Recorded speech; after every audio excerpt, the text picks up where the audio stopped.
Fiancée got double penetrated by her gym buddies while wearing the engagement ring I gave her, so I canceled the wedding, took it back, and vanished from her life without a word.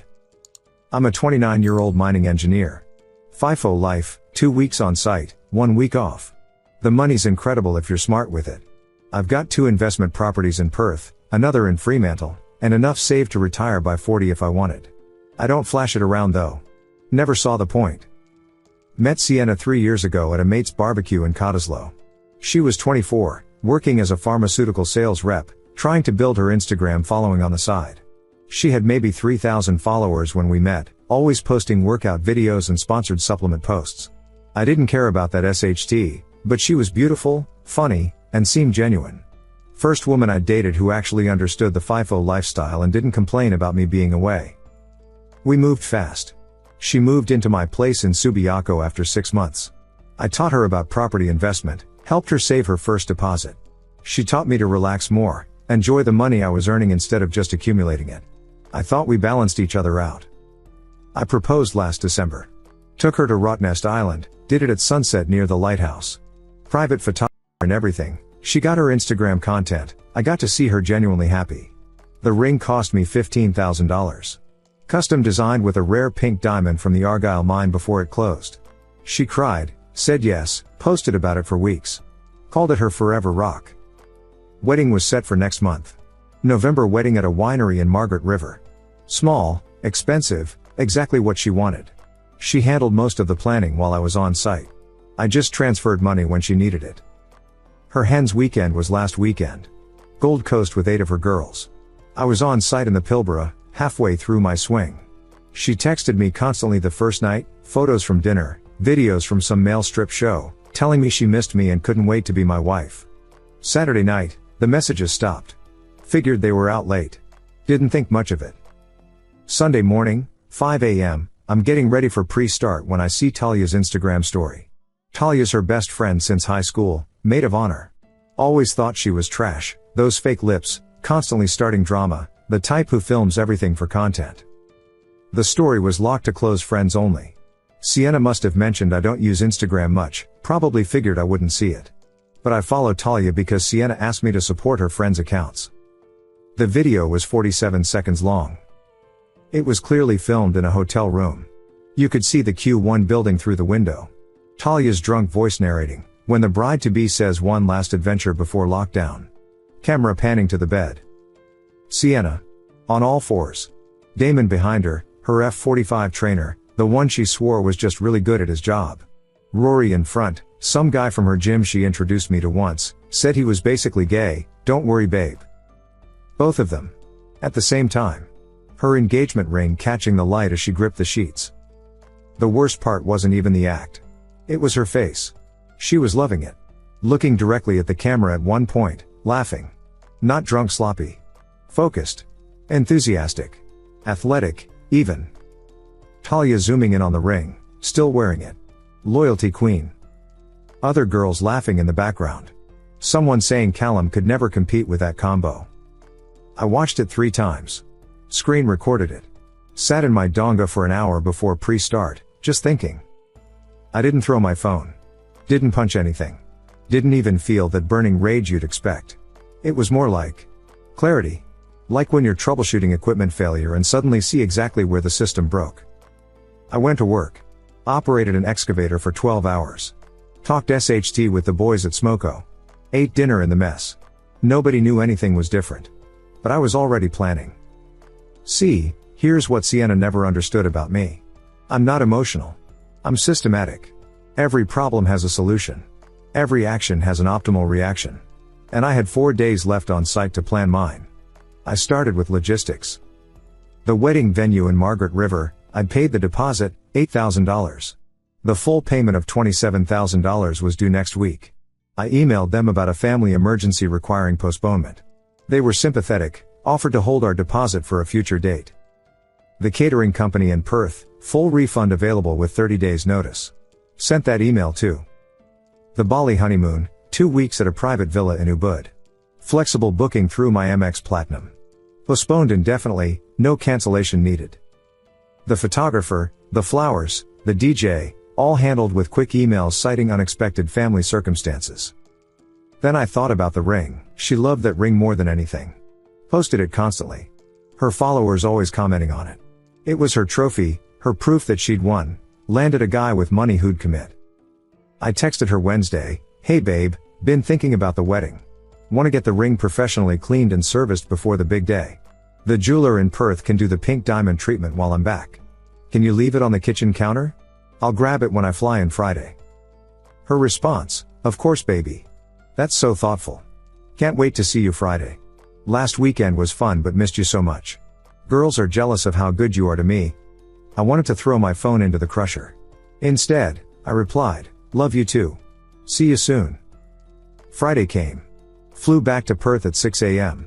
She was at work. Pharmaceutical sales meant Friday meetings. I had the house to myself until at least 6 p.m. The ring was on the kitchen counter in its box, with a note, "Can't wait to wear this forever, your future wife." I pocketed it. Then I got to work. I didn't destroy anything of hers. Didn't cut up clothes or throw SHT out. That's weak, emotional behavior. Instead, I packed my things. Just mine. My documents, my watches, my grandfather's war medals, my signed Dockers jerseys. Things that mattered. Loaded 3 suitcases into my Land Cruiser. Drove them to my investment property in Fremantle. It's been sitting empty while I waited for the rental market to improve. Fully furnished, ready to live in. Came back to the Subiaco house. Everything looked normal. Her stuff untouched. Her makeup covering the bathroom counter. Her gym clothes on the bedroom floor. Like I'd never started packing. Then I did the digital surgery. Blocked her number. Blocked her Instagram, Facebook, Snapchat, LinkedIn, TikTok. Blocked her entire family. Her parents, her sister in Melbourne, her cousin who always asked for property advice. Blocked all 8 girls from the Hens weekend. Blocked Damon and Rory, though I doubt they even knew she was engaged. Removed myself from every shared streaming service. Changed my Netflix, Stan, Spotify passwords. Removed her as a beneficiary from my life insurance and super. Cancelled her supplementary credit card on my account. Called my lawyer brother Shane. Told him exactly what happened, sent him the video. He said, "Jesus Christ, Cal. What do you need? Just be ready. She's going to explode when she figures it out. You want to confront her?" "No. I want to disappear." He understood immediately. That's why Shane's good at his job. I left the house at 4 p.m. Drove to Fremantle. Texted my site supervisor that I needed to come back early for a family emergency. FIFO workers get latitude for that stuff. He approved me for the Sunday flight back. Sienna texted at 6:30 p.m. "Home. Where are you babe? Want to grab dinner at that Japanese place?" I didn't respond. 7 p.m. "Cal? 7:30 p.m. Are you okay? Getting worried." 8 p.m. "Your phone must be dead. I'll order Thai for when you get home." 9 p.m. "Callum, this isn't funny." 10 p.m. "I'm calling the police if you don't answer." 11 p.m. 15 missed calls. Saturday morning, she figured out she was blocked. That's when the real panic started. But here's the thing about blocking someone properly, they can't tell if you've blocked them or if your phone's off initially. She probably spent hours thinking it was a network issue. By Saturday afternoon, she'd worked out something was wrong. Started calling my parents in Adelaide. They knew nothing, I hadn't told them yet. Called Shane, he said he hadn't heard from me in weeks. Called my company's head office, they said I was on site and couldn't be reached. She went to my work's Perth office Monday morning. Security told her I wasn't there. She made a scene. They escorted her out. She tried calling my site supervisor from the parking lot. He said I was dealing with a family emergency and couldn't be contacted. That's when she posted the TikTok. Crying in her car. Makeup destroyed. My fiancé has disappeared. We're supposed to get married next month and he's just gone. No explanation. Nothing. If you know Callum, please tell him to just talk to me. I don't understand what's happening. 67,000 views in 3 hours. The comments were split. Half calling me a sociopath. Half saying there must be more to the story. Her parents called Shane, threatening legal action over the wedding deposits. He calmly explained that no contracts were in their daughter's name and that any deposits paid were non-refundable gifts from me to her. They could pursue civil action, but it would cost more than they'd recover. Tuesday, She realized the wedding was cancelled when the venue called her to confirm the postponement I'd requested. That's when TikTok video number 2 happened. He cancelled our wedding without telling me. This one went bigger. 240,000 views. She started gaining followers from the drama. People demanding updates and the tea. Update 1, 3 days later. The video got back to Talia. See, when something goes viral on TikTok, people dig. They found Sienna's Instagram, then found her tagged friends, then found Talia's account. Someone noticed Talia's story highlights from the Gold Coast weekend had been deleted. Screenshots started circulating of Talia at the same hotel, same dates. People put it together. The comments started, "Why'd your mo delete her stories from the hens? Something happened in Gold Coast. She cheated, calling it now." Talia cracked Wednesday night. Called Sienna sobbing, confessing she'd posted something stupid when drunk. Sienna demanded to see it. Talia had deleted it, but someone had already screen recorded and sent it to Sienna. That's when Sienna knew I knew. She didn't try to deny it. Instead, she went for damage control. Posted TikTok number 3. I made a mistake. One stupid night. I was drunk, I was pressured, it meant nothing. But he saw a video and instead of talking to me like an adult, he disappeared. 3 years together and he couldn't even give me a conversation. That's the real betrayal. The comments turned into warfare. Her supporters saying everyone deserves a second chance, that I was cruel for ghosting.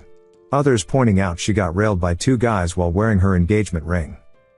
Someone found Damon's Instagram. His bio said engaged to @fit_Beck_91. They tagged his fiancée Rebecca under Sienna's video. Rebecca saw it Thursday morning.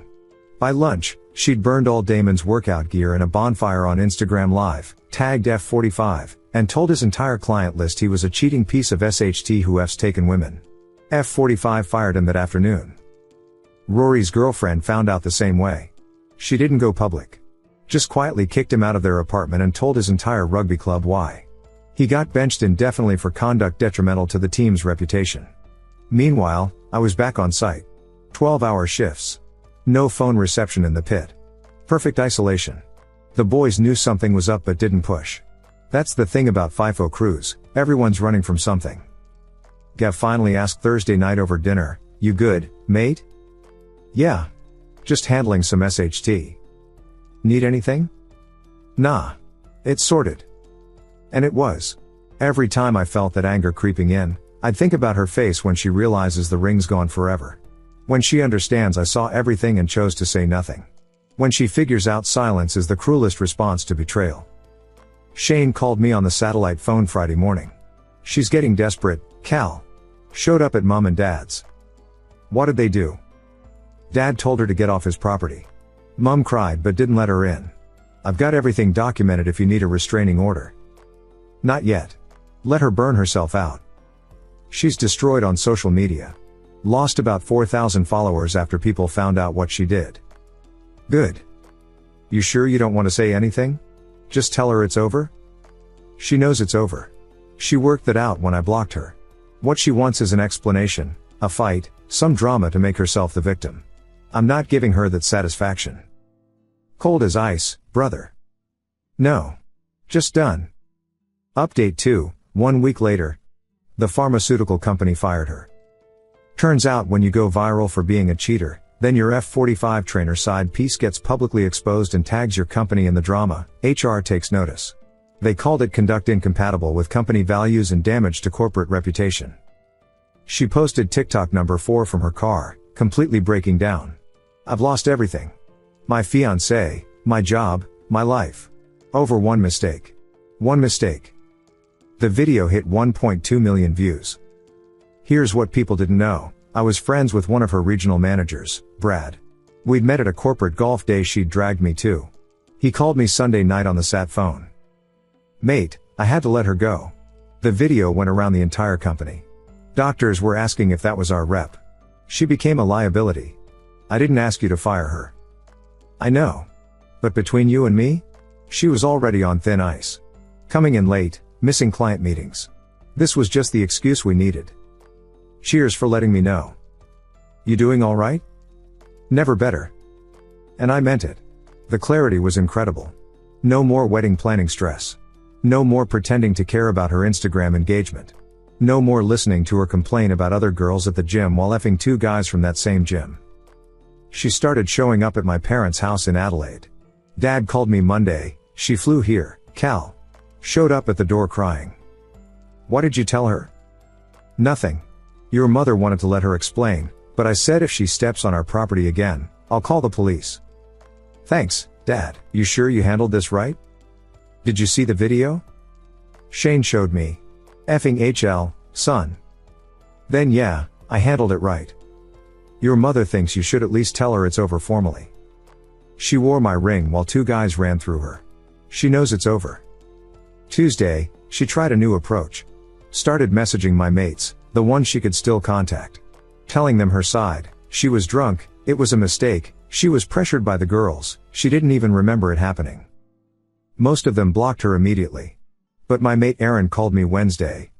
Bro, she's saying you're having a mental breakdown. That this is about your FIFO depression and not about what happened.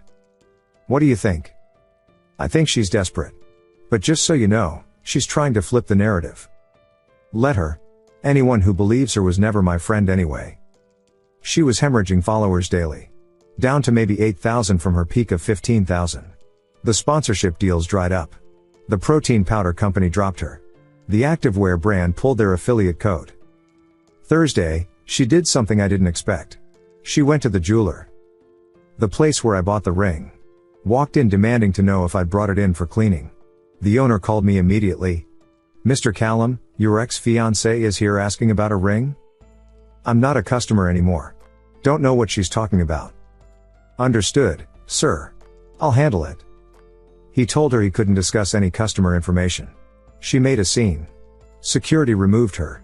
Another TikTok followed. He stole my engagement ring. It's mine. The comments destroyed her. You lost ring privileges when you F 2 guys wearing it. That's his property, sweetheart. The audacity of this woman.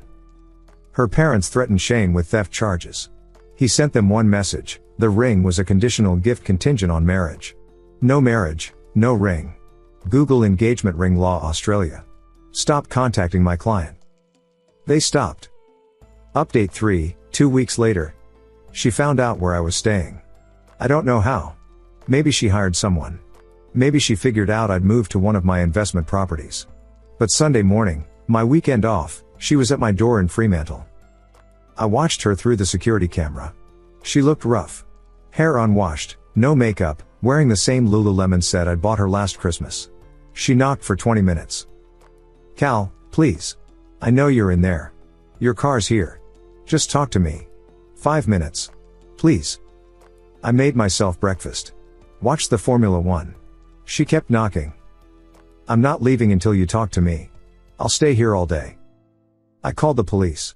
Told them my ex was harassing me at my property, that I had a video of her infidelity, and that she wouldn't leave. They arrived in 15 minutes. I watched through the camera as they told her to leave. She argued. They told her she was trespassing. She cried. They escorted her to her car and followed her out of the neighborhood. She posted about it, of course. TikTok number 7 or number 8, I'd lost count. He called the police on me.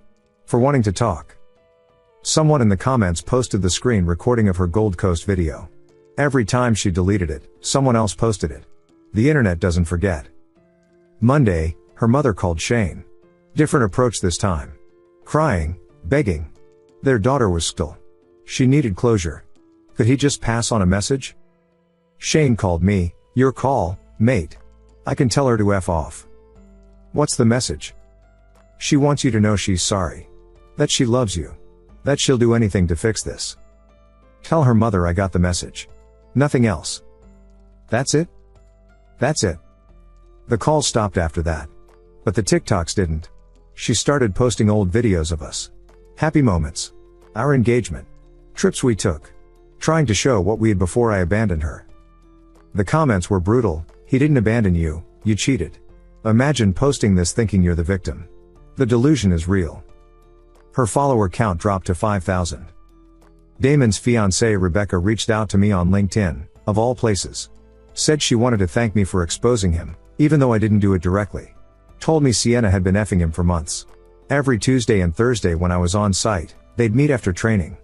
I didn't respond. But I did screenshot it. Rory tried to contact me too. Left a voicemail somehow. Mate, I'm sorry. She said you guys were open when you were away. I didn't know she was lying. Deleted it. Don't care about his excuses. Thursday, Sienna did something new. Posted a photo of a positive pregnancy test on Instagram with the caption, "Maybe this will make him talk to me." My phone exploded. Mates, family, everyone asking if it was real. Shane handled it. One call to her, "If you're pregnant, provide medical documentation. We'll arrange a paternity test. If you're lying about this, it's defamation and emotional manipulation. Your choice." She deleted the post within an hour. Posted an apology saying she was emotional and made a mistake with an old photo. Her followers dropped to 3,000. Update 4, 1 month later. She flew to site. I still don't know how she found out which site I was at. We've got operations all over WA. But she flew to Newman, rented a car, and drove to the mine gate. Security called me, "Callum, there's a woman here claiming to be your fiancée.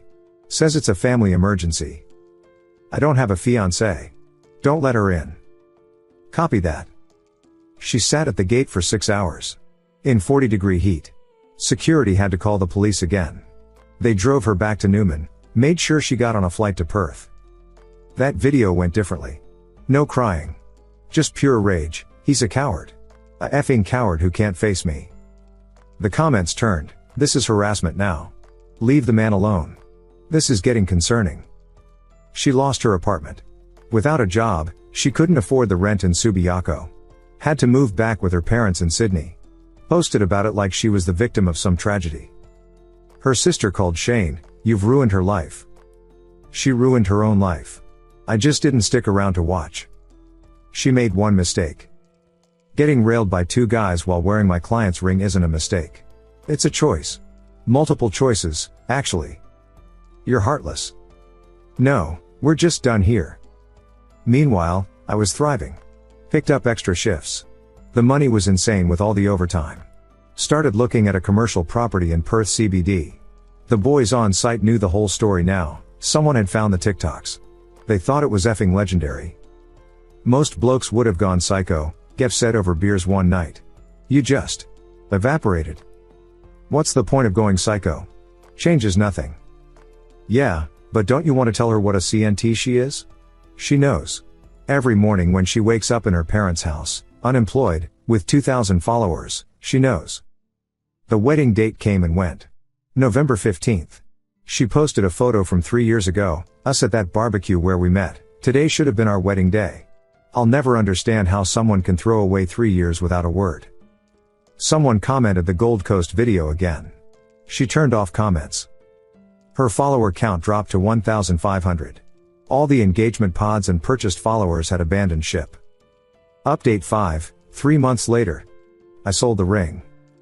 Got $11,000 for it from a dealer in Perth. The pink diamond held its value well. Used the money for a boys' trip to Bali. 8 of us. Stayed at the exact villa Sienna and I had booked for our honeymoon. Posted one photo on Facebook, all of us with beers at sunset, tagged at the resort. Didn't mention her, didn't need to. She'd know. She knew. TikTok number 15, he's at our honeymoon spot with his friends. This is psychopathic behavior. The comments had completely turned against her. You're the psychopath, still posting about him. Move on already. This is embarrassing. Her account dropped to 800 followers. Shane sent me a letter she'd written. 10 pages, handwritten. I burned it without reading it. Filmed it burning and sent it to Shane. He understood the message to pass on. She tried one more time. Created a fake LinkedIn profile, messaged me about a business opportunity. The profile pic was some stock photo, but the writing was all her. Talking about closure and healing and forgiveness. Reported the profile. LinkedIn banned it.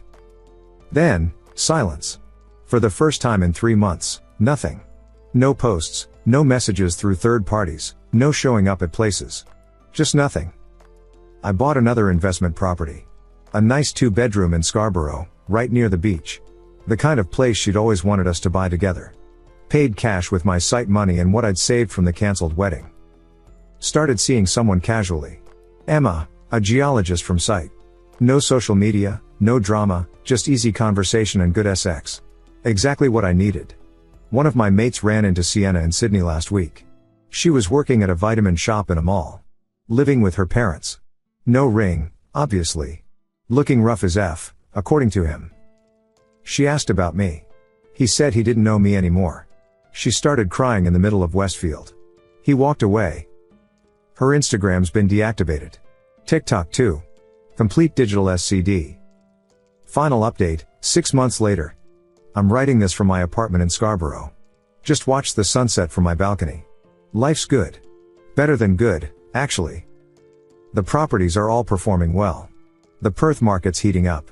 My portfolio's worth about $3.2 million now. Not bad for a 30-year-old FIFO worker. Emma and I are still casual, but it's nice. She's heading to Canada for a 6-month contract soon. We'll probably end it there, no hard feelings. That's the beauty of being with someone who understands the game. Shane called yesterday. Sienna's lawyer reached out one last time. She wants to formally apologize and get closure. Shane told them his client's position hadn't changed, no contact, ever. Here's what 3 years with Sienna taught me: when someone shows you who they are, believe them. But more importantly, when someone shows you who they are, you don't owe them a discussion about it. She thought the ring made her untouchable. That wearing it while effing other guys was some power move, showing she could do whatever she wanted and I'd still be there. The ring was supposed to be her security. Instead, it became evidence. Every time I thought about responding to her, I remembered that video. Her looking at the camera, laughing, that ring catching the light. The enthusiasm. The joy in her deception. That's who she really was. Not the woman who cried at my proposal. Not the one who said she understood my FIFO life. Not the one who promised to love me forever. She was the woman getting railed by 2 guys while her friends cheered her on, wearing my ring like a trophy. So I gave her what she really deserved: nothing. Not anger, that would have fed her victim narrative. Not forgiveness, that would have validated her mistake. Not even acknowledgement that she existed. Just nothing. The boys on site ask if I regret not confronting her. If I missed my chance for closure. But here's the thing about closure: it's not something you get from someone else. It's something you take for yourself.